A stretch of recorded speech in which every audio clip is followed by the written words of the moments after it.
अरे देखो 5 सिर है यार। वीडियो बना जल्दी। ये तो शेषनाग है। विष्णु का सांप। जय विष्णु भगवान। जय हो। देखो कैसे देख रहा है। जय विष्णु भगवान। जय हो। आश्चर्य है, पहली बार देखा ऐसा।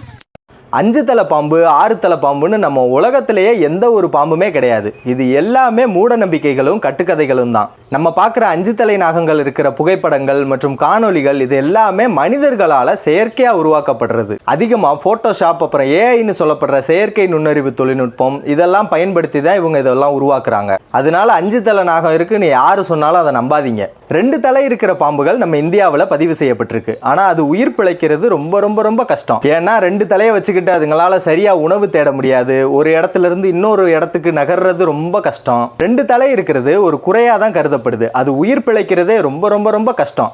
அதனால அதை பார்க்கறதுமே அரிதிலும் அரிது தான். அதிகபட்சமா அப்படி பிறக்கிற பாம்புகள் அனைத்துமே பிறந்து சில நாட்கள்லேயே இறந்து போயிடும். இந்த காணொலியை பதிவிட்டிருக்கிறவரோட பக்கம் முழுவதுமே செயற்கை நுண்ணறிவு மூலியமா உருவாக்கப்பட்ட காணொலிகளாக தான் நிறைஞ்சிருக்கு. இந்த காணொலியிலேயே மேலே பாருங்களேன், ஏஐனால தான் உருவாக்கப்பட்டதுன்னு அதுலேயே மேலே எழுதியிருக்கு. ஆனால் இவ்வளவு இருந்துமே இந்த காணொலியை ஒரு 10 கோடி பேருக்கு மேலே பார்த்துருக்காங்க. அதில் எத்தனை பேர் அது உண்மைன்னு நம்பியிருப்பாங்களோ? ஏஐன்ற விஷயம் வளர்ச்சிக்கு பயன்படுதோ இல்லையோ, இந்த மாதிரி தவறான தகவல்களை பரப்புறதுக்கு அதிகமாக பயன்படுத்தப்படுது. பாம்புகள் மட்டும் இல்லை, புலி, சிறுத்தை, கரடி இந்த மாதிரி எல்லா உயிரினங்களையும் வச்சு காணொலிகளை உருவாக்கி பல பேரை ஏமாத்திக்கிட்டு இருக்காங்க. இந்த மாதிரி பூச்சிகளை கூட விட்டு வைக்கல. வர வர நம்ம பார்க்கறது எல்லாத்துலேயுமே இது உண்மையா இருக்குமா இல்லை பொய்யா இருக்குமான்னு சந்தேகத்தை ஏற்படுத்திடும் போல இந்த செயற்கை நுண்ணறிவு தொழில்நுட்பம்.